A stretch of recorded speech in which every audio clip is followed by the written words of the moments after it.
मुझे आरक्षण से कोई आपत्ति नहीं है। समस्या तो यह है कि जिसको आरक्षण दिया जा रहा है वह सामान्य आदमी कब तक बन पाएगा। समय सीमा तय हो कि वह सामान्य नागरिक कब तक बन जाएगा। किसी व्यक्ति को आरक्षण दिया गया और वह किसी सरकारी नौकरी में आ गया। अब उसका वेतन 25,000 से 50,000 व इससे अधिक है। पर जब उसकी संतान हुई तो वह क्या पिछड़ी ही पैदा हुई? अब यहां से हो गई शुरुआत।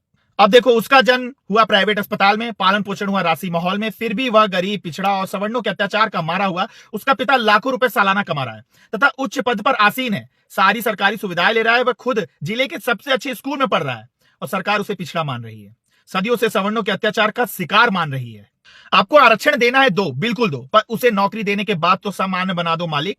ये गरीबी और पिछड़ा दलित आदमी होने का तगमा तो हटा दो। ये आरक्षण कब तक रहेगा उसे, इसकी भी कोई समय सीमा तय करनी चाहिए। या कि बस जाति विशेष में पैदा हो गया तो आरक्षण का हकदार हो गया और वह कभी सामान्य नागरिक नहीं होगा।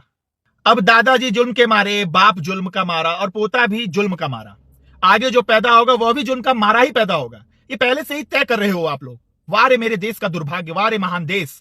इस आरक्षण से उच्च पदस्थ अधिकारी, मंत्री, प्रोफेसर, इंजीनियर, डॉक्टर भी पिछड़े ही रह जाएं, गरीब ही बने रहेंगे। ऐसे असफल अभियान को तुरंत बंद कर देना चाहिए। लोगों से पूछता हूं कि क्या जिस कार्य से कोई आगे ना बढ़ रहा हो उसे जारी रखना मूर्खतापूर्ण कार्य नहीं है?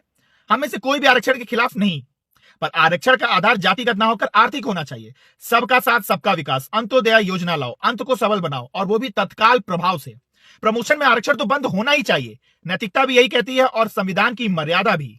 क्या कभी ऐसा हुआ है कि किसी मंदिर में प्रसाद बंट रहा हो तो एक व्यक्ति को 4 बार मिल जाए और एक व्यक्ति लाइन में रहकर अपनी बारी का इंतजार ही करता रहेगा?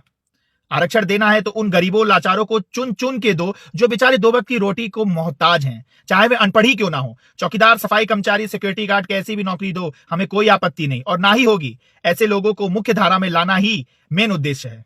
तो मैं आप लोगों को बता दूं कि सरकार का सामाजिक व नैतिक उत्तरदायित्व भी है, परंतु भरे पेट वालों को बार बार छप्पन व्यंजन परोसने की यह नीति बंद होनी ही चाहिए। जिसे एक बार आरक्षण मिल गया उसकी अगली पीढ़ी को सामान्य मानना ही चाहिए और आरक्षण का लाभ नहीं मिलना चाहिए। अगर आप सहमत हो तो जन जन तक यह वीडियो को पहुंचाएं। धन्यवाद।